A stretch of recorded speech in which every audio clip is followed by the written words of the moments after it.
Hello, Creative Gems. Welcome back to Creativity. And if you're new here, I'm Sandy. I'm back today with another chocolate box craft idea. And as you can see, all the chocolate treats are gone, which means this box is now ready to be upcycled. And this one is quite large and flat, and the entire thing is made of cardboard. And I like the design because this box has a top lid that flips open, which means I won't need to add any hinges to it. And by the way, this video is not sponsored at all. I just like to keep a lot of my empty boxes for craft projects. The first thing we need to do is remove all the stickers and any labels from the box. There's quite a few and some of them are pretty sticky, so you'll see that some of the top layer of the box is getting peeled off. But that won't matter because we're eventually going to cover this entire box. We're going to decorate it, we're going to embellish it, and we're going to bling it out and pretty much give it a complete makeover. So by the time we're done, you won't even recognize it anymore. Okay, so now that all the stickers and labels have been removed, let's open the box up and start with the inside. We've got 3 rows where the chocolates used to lie. What I'm going to do is cover the entire area so you can no longer see the original branding on the box. To do that, I've selected the silver glitter fabric I picked up at the Dollarama. You can see this fabric is thicker than regular paper, but it's nice and flexible. It's actually really good quality. The downside is that this is my last roll I have, and it seems they no longer sell it at the Dollarama. But the good news is I did find very similar rolls of glitter fabric online.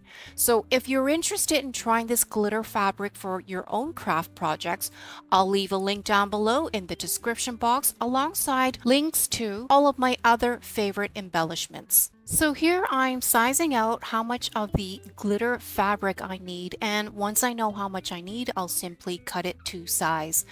I've marked the back of the fabric off, and now I'll just cut it to size with my scissors. And you'll notice that I sized it so that there's enough fabric to cover even the dividers inside the box. Once I have my piece of fabric cut, I'm just going to double check to make sure it fits properly in the box and that I'm able to cover the entire area. I'll also use my fingers to pinch the fabric against the dividers as well so I know that I have enough. Now, to secure the fabric to the box, I've chosen to use some tacky glue from the Dollar Tree. This tacky glue is a great option because it's thick but not too thick, and it will dry fast but not as fast as hot glue.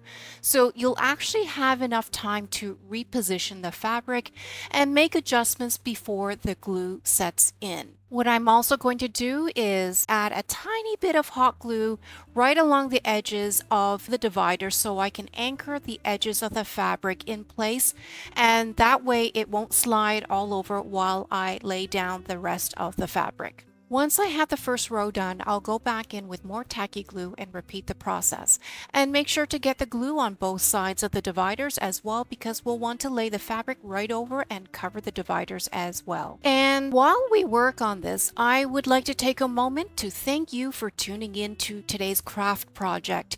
If you enjoy glam home decor and DIY crafts on a budget, please let me know by hitting the subscribe button. And if you like what you see today, please give me a thumbs up as well so YouTube will continue to recommend my channel to other viewers like you.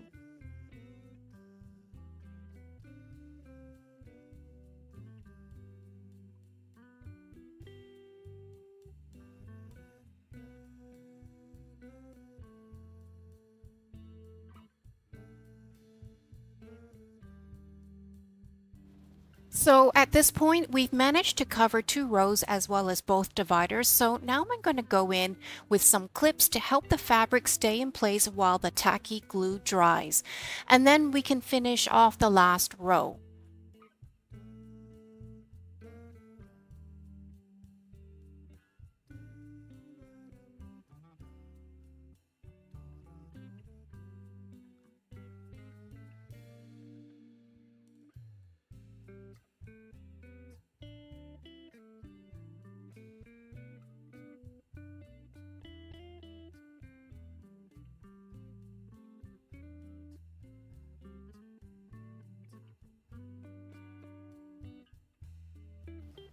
Okay, so it's been about an hour and the tacky glue has long dried, so we're going to go ahead and quickly remove the clips since we won't need them anymore. Next, I'm going to take a sheet of the same glitter fabric and we're going to size it for the inside lid. I found it easier to open the box and flip it over and then tuck the sheet of fabric underneath the lid so I can figure out how much excess fabric I need to cut off. And to make sure the box and fabric stays in place while I cut the fabric, I'm going to use a box cutter instead of scissors to cut the fabric. You'll also notice here that I've placed a Dollar Tree chopping mat underneath the fabric to protect my table surface.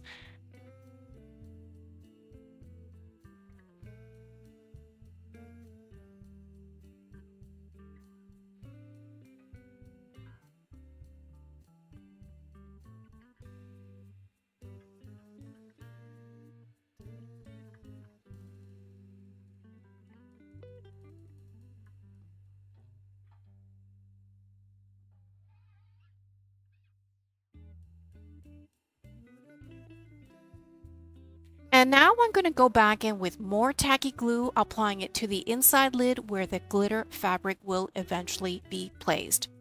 And while I work on this, comment down below with the words chocolate box and let me know if you have ever crafted with an empty candy box or chocolate box before. And if you have, what have you made from them? For me, I've crafted with many chocolate boxes, mostly Ferrero Rocher boxes of all different sizes. I've made a number of vanity trays, mirrored serving trays, jewelry boxes, and keepsake boxes. There's so much you can do with these empty chocolate boxes, and it's so much fun transforming them so that when you're done, no one would even guess that your tray or keepsake box was actually made from an empty chocolate box or candy box. So the glitter fabric is cut to size now, it's glued down, and I have some clips keeping everything in place. While everything dries, I'm going to do some finishing touches on the inside lid by using my paint marker to add a metallic gold trim at the seams. This step is optional, but I feel it will add just a little extra something to the overall design of the box. It's subtle, but I think it will give this box a more finished look in the end. And plus, lately, I've really been liking the look of silver with a pop of gold for some color contrast. And as a reminder, because I know some of you will be wondering, you can check the description box down below for links to all the embellishments, including this chrome paint marker that I'm using, just in case you want to stock up for your own craft projects.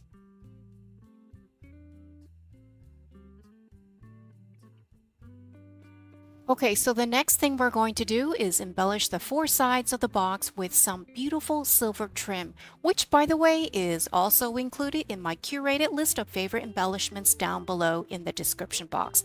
This trim has some little glass pieces and rhinestone gems that is absolutely gorgeous. The trim is also self-adhesive, so we won't even need to mess with any glue.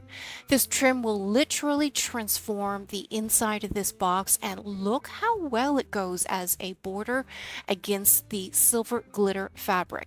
And what I really like about this trim, besides the fact that it is so beautiful, is that it's so easy to work with because it's flexible and you can cut it to size. So I'll go ahead and finish off the remaining three sides.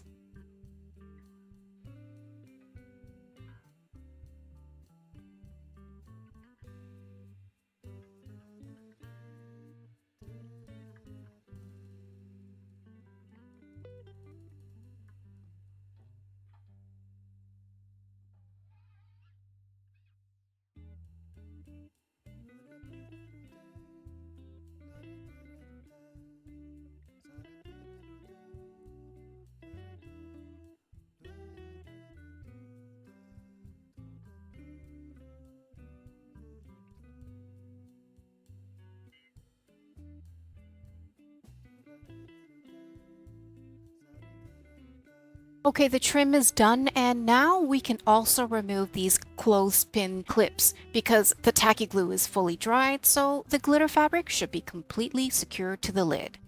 Now, closing the lid, you can see we still have the top of the lid to cover. If you have enough of the silver glitter fabric left, you can choose to cover the top of the lid with it, but for me, I'll need to opt for a different piece of craft paper. And actually, what I have here is some silver gift wrap that I also found at the Dollarama a couple of Christmases ago. But before I glue it down, I'm going to turn it over, and you can see here I have placed a very ornate, fancy looking frame mirror on top of the back side of the gift wrap. What I want to do is draw a circle in the center of the gift wrap and then cut the circle out, because what I'm going to do is attach this mirror to the center of the lid later. I've already gone ahead and traced out the circular part of the mirror onto the underside of the gift wrap, but I want the hole to be a bit smaller, so I'm going back in with this round tin lid and placing it inside the center of the bigger circle. And then using my box cutter, I'm going to cut out a smaller circle. And you guys are probably wondering, what am I doing? But I guarantee you there is method to my madness. Just continue watching and you'll see. Okay, so now that we have the hole cut out from the center of the gift wrap, let's go ahead and glue the gift wrap onto the lid. And on the lid, notice the circle I drew in the center? I placed the gift wrap onto the lid with the hole cut out in order to trace out the circle. And now I'm going to go ahead and apply a generous amount of tacky glue to the top of the lid, but I'm going to avoid the center where the hole will be. And now I'm going to go in with a foam brush to smooth out the tacky glue. This step is actually important, so don't get too lazy and skip this step. You want to make sure that when you place the gift wrap over the top of the lid later, that you don't get any glue clumps that will make the gift wrap not lay flat onto the lid. Especially because this gift wrap I'm using is much thinner than the silver glitter fabric we used earlier on the inside of the box. Once all the glue is smoothed out, we can go ahead and lay the sheet of gift wrap onto the lid. And then we can turn the entire box over so we can use a box cutter to remove the excess gift wrap if there is any.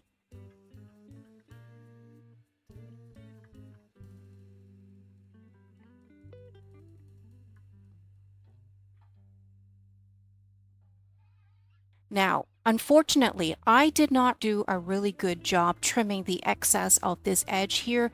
As you can see, the paper is a bit mangled, but no worries, I'm going to go back in with something to camouflage the edges so no one will even notice. And as some of you may know, I love to use my metallic silver pearl beads as borders to hide edges and seams, and that's exactly what I'm going to use for this edge here. I'll just use tiny dollops of hot glue to secure the beads to the box. And while I do that, comment down below with the words chocolate box and let me know what you think of these silver pearl beads. It's been a bit of a debate on my channel in that some of you don't mind them, but some of you really don't like them. For me, these silver beads have become somewhat of a staple in many of my craft projects, and I love them because they have a mirror-like finish that really goes well with a lot of my silver themed and mirrored home decor craft projects. But let me know what you think down below. Okay, so now that we are done with the silver pearl beads, I'm going to go back in with a different type of trim for the sides of the lid. This silver rhinestone trim is very flexible and can be cut to size. And it's so easy to use because all you need to do is peel away the wax backing and stick it onto the lid. The fact that it is self-adhesive makes it so quick and easy to use.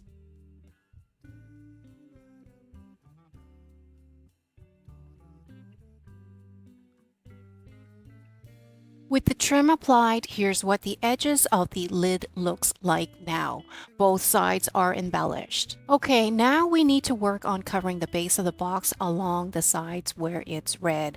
I really want the sides blinged out, so I'm going to start with a row of these beautiful glass gems, which by the way are also self-adhesive. These gems are actually made of real glass and the facets on them are absolutely gorgeous, especially when the sunlight hits them. In fact, I'll show you later in the final reveal how much they glitter and sparkle. For now, I'll continue to apply these gems all around the sides of the box.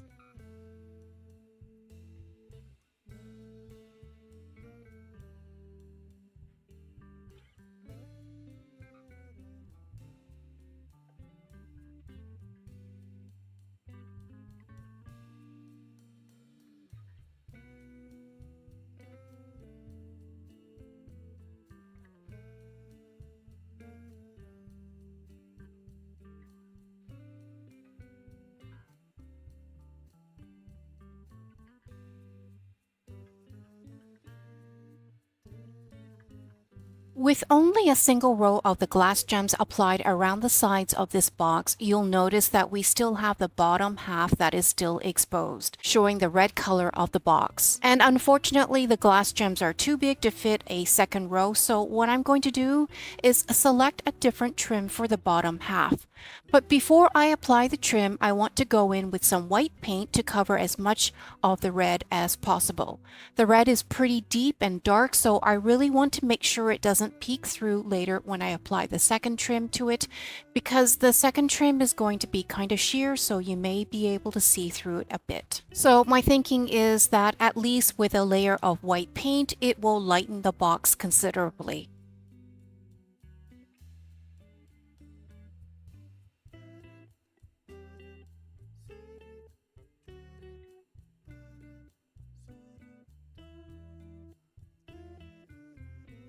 Okay, so with the white paint applied, this is what the box looks like now.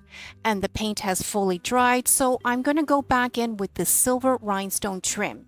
This trim has tiny little rhinestone gems, but there are tiny spaces in between them, which is why if I didn't paint the box first, you would be able to see the red come through. So I'll go ahead and cut a strip of the trim to size, and then we'll peel away the wax backing and apply it to the areas where we applied the paint.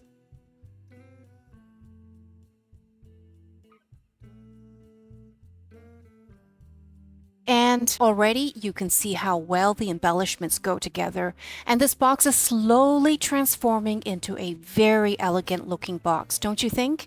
And by the way, I'm open to any suggestions on what I should use this box for, so if you have any suggestions or ideas, please let me know down in the comments.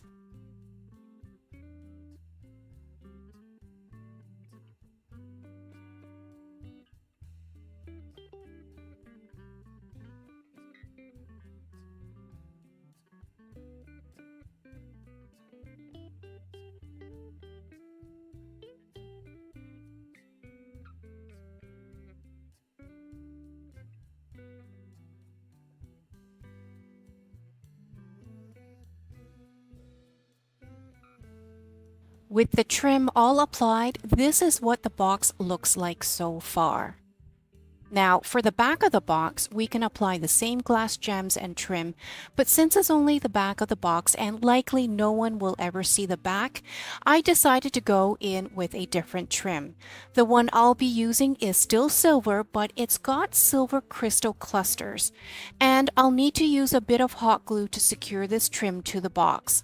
I actually really like this trim too, especially because it goes so well with the silver pearl beads.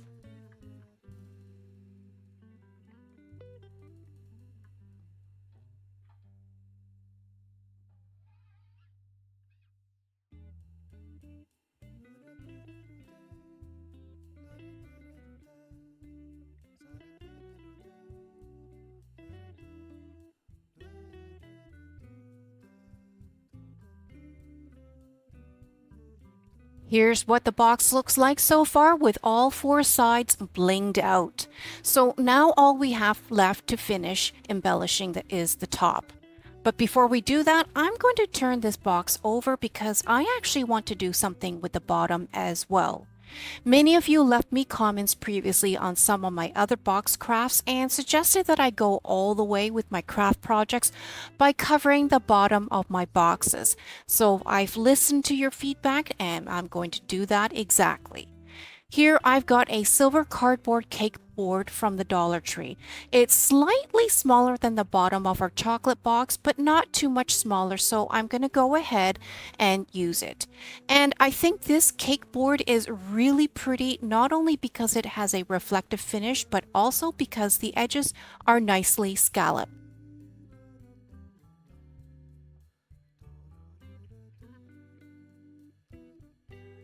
To adhere the cake board to the chocolate box, I'm going to use a bit of hot glue. So what do you guys think? Was this a good idea? Did I do good this time? Let me know. Now, before we finish embellishing the lid, there's one more thing I want to do with the bottom of this chocolate box. Because the chocolate box is pretty flat, I want to give the box a bit of height. So I decided to grab these 4 glass votives from the Dollar Tree and use them as legs for the box. These glass votives come in a 3-pack at the Dollar Tree, so I actually grabbed 2 packs so I could have a total of 4 legs for the box. These glass votives are a bit plain though, so I'm going to go ahead and add some silver rhinestone trim to the outer rim of each just to give them a more upscale look. And if you don't have any of these votives, or you can't find them at your local dollar store, or you find them just too big, you could grab crystal cabinet doorknobs and use those as legs instead. And I know some of you are going to be asking me why I need to add legs to my box. And the honest truth is I don't, but I just like to because I want to give my box a bit of height rather than having it lay flat against the table surface. So if you're not crazy about the legs, you can definitely opt out of this step. Okay, so now that all 4 glass votives are embellished, let's go ahead and secure them onto the bottom of the box, one on each corner. Here I'm applying some hot glue to the bottom of each glass votive, and then I'll adhere it directly onto the corner edge of the cake board. I'll repeat until all 4 legs are secured. Okay, so we've got one more embellishment to add to the lid of our chocolate box, and that's going to be this fancy mirror that I found at the Dollar Tree. But I'm really not a fan of the gold and black finish on the frame, so I'm going to go ahead and go in with my metallic silver chrome paint marker and paint the entire frame. And I know some of you are going to ask me in the comments why I wouldn't just spray paint the frame. And you're right, I could, but the problem is I have yet to find a silver spray paint that gives as glossy of a finish as the chrome paint markers I like to use. The spray paint I've tried usually comes out matte and flat, but you'll see this paint marker gives a very shiny and glossy mirror-like reflective finish that no spray paint that I have tried can do. And plus, by the time I tape off the mirror, spray paint it, let it dry, do a second coat, let it dry again, and then remove the tape, I would have finished painting the frame with the paint marker. And then I can leave it to air dry for about an hour while I work on something else. And check out how beautiful the frame is now. I decided to go in with my metallic gold paint marker as well for the circular part of the frame, just to give it a bit of color contrast, and personally I think it looks quite nice. So much that for the sides of the frame I decided to paint them gold as well. Of course, for those of you who are not a fan of gold or don't really like the color contrast, you could paint your entire frame silver instead. It's really up to you and your preference. For me, I've been really liking the color contrast between the silver and gold, and I think the gold gives a nice pop of color that makes some of my home decor pieces stand out amongst my otherwise sea of silver themed decor.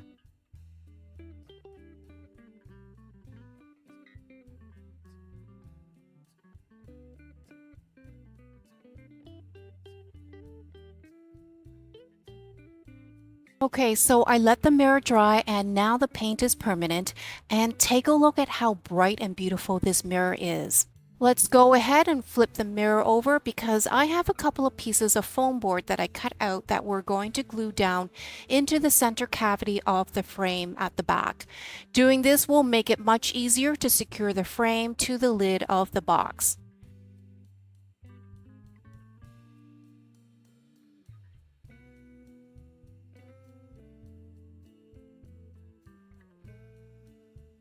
Now, as it turns out, 2 pieces of the foam board was not enough, but adding a third made the entire mirror stick up way too much from the box. So I'm going to cut out a piece of cardboard backing that I grabbed from a dollar store photo frame.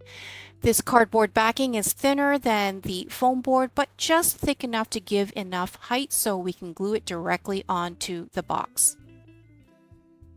I'll add a bit of Fix-All so we can be certain the mirror will not lift off the chocolate box. But I'm also going to go back in with some hot glue so we won't need to wait overnight for the Fix-All to fully cure before we can start using our box. And now we're ready to place this mirror onto the lid. And see how I left a part of the frame to stick out? That's so I can use that as a way to open and close the lid later.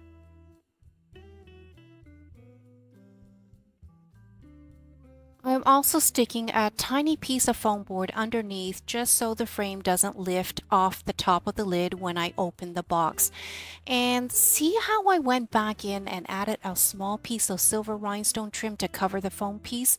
It's a small detail that I think gives this box a more polished and finished look. Next, I decided to go back in with a single clear oval gem to make this lid extra special. And then as a final step, I decided I didn't like the black gap around the mirror between the mirror and the frame, so I'm going to go back in with a single row of the silver rhinestone trim we used earlier to cover that gap. Again, it's a small detail, and really if the gap doesn't bother you, you can definitely skip this step. But for me, I really didn't like the gap, so adding the trim covers it up and even gives this box a tiny bit of extra bling.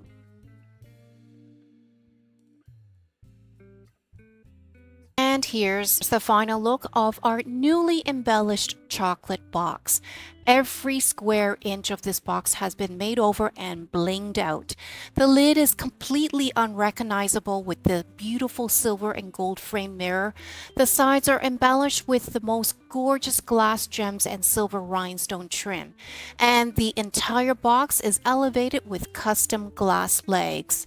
And as we open the box, we're met with a silver glitter interior that is fully lined and ready to house whatever treasures and keepsakes you want to store.